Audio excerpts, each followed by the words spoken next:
Behind the palm tree. You'll get in there. You'll be with your hands for this burger. I remember that. Admiral, I've been hanging on the laundry shack all morning, enduring unimaginable torments. You, Admiral, what in blazes, sir, are you ignoring my pleas? At that moment, Admiral Jawbreaker's jeep, having completed its final pass of the base, returned, pulling up with a sudden, authoritative crunch of tires on the gravel, stopping directly outside Bumble's office. Jawbreaker himself looked grim, his granite jaw even more rigid, and his aide, Lieutenant Kreider, looked merely exhausted, his uniform now sporting a suspicious grass stain.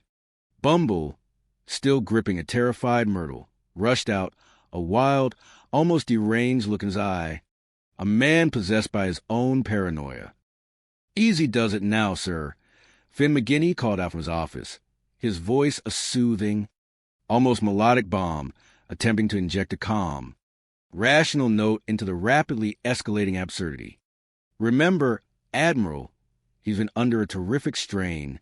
Sir, a truly monumental strain on his delicate sensibilities."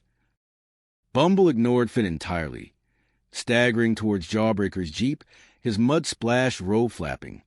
"Are you a fool, Admiral Jawbreaker? Are you blind?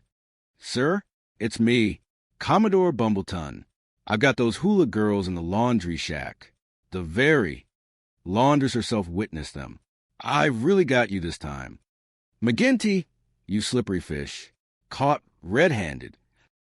Jawbreaker simply stared at Bumble, a flicker of genuine concern replacing his usual steely gaze. A rare moment of something akin to human emotion. "Bumbleton, what are you doing running around screaming in that seaman's uniform? Are you quite yourself? Your attire's inappropriate for a Commodore." "Well, I had to find those girls before you finished your inspection, Admiral." Bumble gasped, still out of breath, his chest heaving. "I've found them, the irrefutable proof.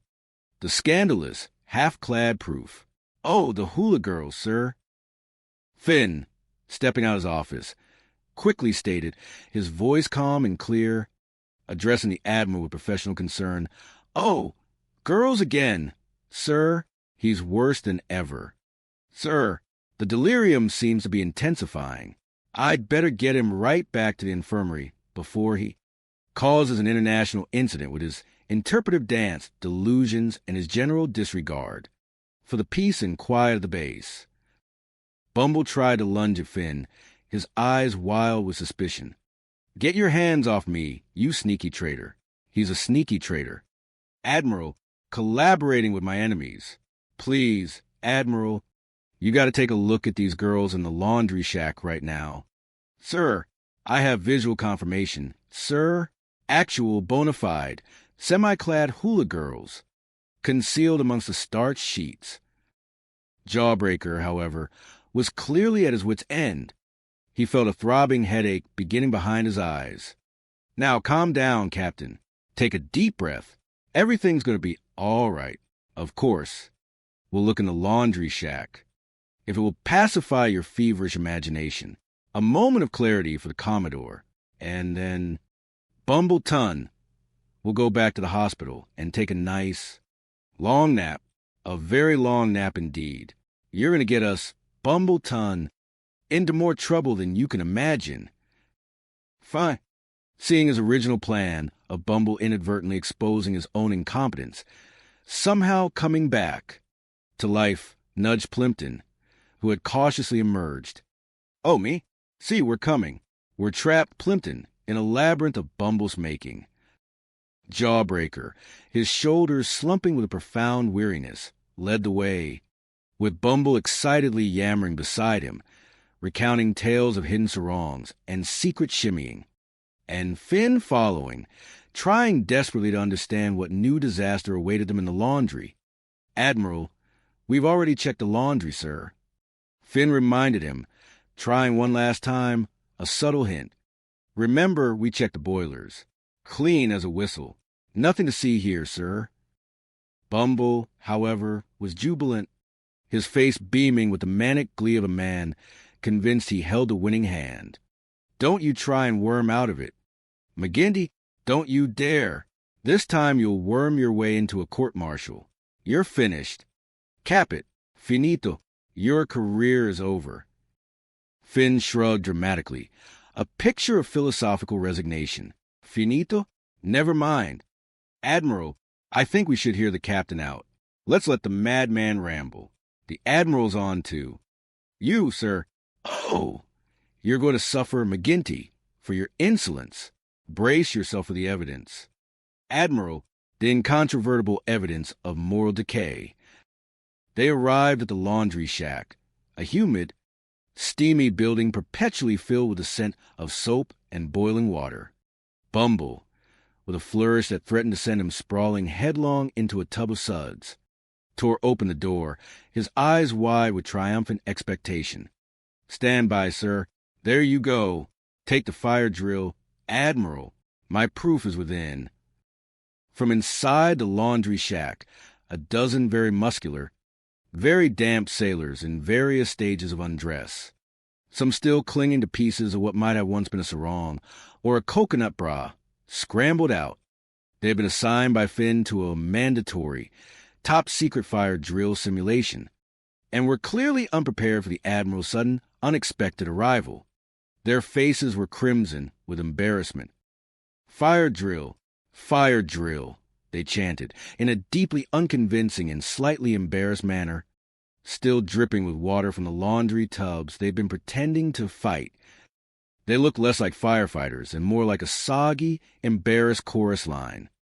Bumble, utterly deflated, his triumphant grin collapsing like a deflated balloon, could only point at them with a shaking finger. Hey, Admiral, here's your girls. My hula girls. All right, girls, I've got you. Now you're going to show your face. Admiral, my proof, my incontrovertible proof of depravity. Rocky Ridgeback, drenched and steaming, stood stiffly at attention. A small bar of laundry soap stuck to his forehead. That's a fire drill reporting 100% successful, sir. All fires extinguished, all towels folded, all undergarments accounted for. A paragon of preparedness, sir. Finn, with a sigh of relief, looked at Jawbreaker, a carefully curated expression of sorrow on his face. I'm sorry, Admiral. Terribly sorry. Sir, Bumbles' condition seems to be worsening with remarkable speed. The delusions are becoming more persistent, more vivid. Jawbreaker, shaking his head, rubbing his temples, turned to Bumble, who now looked truly broken, his spirit deflating like a punctured dinghy. It's all right, McGinty. Captain Bumbleton, you should know better than to obstruct a man pursuing his duty, sir. You, sir, have caused an utter debacle. Now, Admiral, please, baby, all the girls are getting away. The girls are in the suits, I tell you. Bumble wailed, pointing at the fleeing, embarrassed sailors, still clinging to the illusion. Sure there are, Captain, Jawbreaker said with an almost patronizing calm, his voice weary beyond words. Sure there are, indeed. A remarkable collection of highly disciplined male personnel. Back to the hospital. Sir, and this time, Bumbleton, I'll do it myself. I will personally escort you. Easy does it. A nice long rest. And you'll be as good as new. And if you're real good, Wally, maybe you'll even get your stripes back after a thorough psychiatric evaluation. Bumble, now thoroughly distraught, a pathetic, shivering wreck, kept pointing at the fleeing sailors. Yeah, well, please, you got it. Maybe it's a trap. I believe you, Wally. I believe you now. Come along. You're going to be all right. He allowed Jawbreaker to guide him, gently but firmly, towards the waiting jeep. Jawbreaker, with a final, exasperated glance at Finn, a look that spoke volumes of unspoken warning, departed, ushering Bumble into the jeep like a recalcitrant child. Goodbye, Captain Bumbleton, and we'll see you on visiting day, sir. Once your mind has, hopefully, regained its proper faculties. Finn merely shrugged, a subtle smile playing on his lips, relief flooding through him like a cool